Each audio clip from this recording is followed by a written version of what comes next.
এরপর আমরা অঙ্ক করব সপ্তম শ্রেণীর কোষে। দেখি 12.3-এ আমরা 3-এর দাগে আর রয়েছে, দেখি সূত্রের সাহায্যে গুণফল রূপে প্রকাশ করি।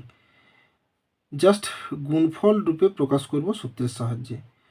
তাহলে কি সূত্র হবে? এখানে দেখা যাচ্ছে যে মাইনাস মাঝে রয়েছে আর দুদিকে স্কোয়ার রয়েছে, শুধুমাত্র এখানে যে সংখ্যাগুলি রয়েছে সেগুলির স্কোয়ার নেই, মানে ওগুলোকে স্কোয়ার আকারে পরিণত করতে পারলেই কিন্তু আমার অঙ্ক হয়ে যাবে। তাহলে একের দাগের অঙ্ক করি।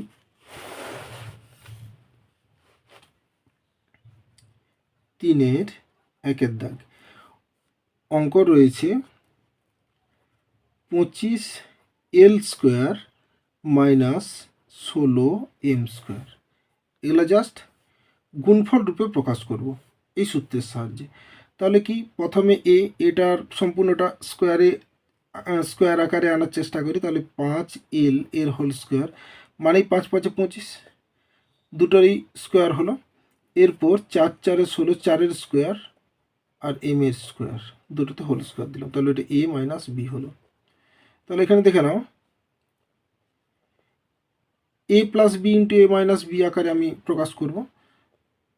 তাহলে a plus b into a minus b হলো বন্ধুরা।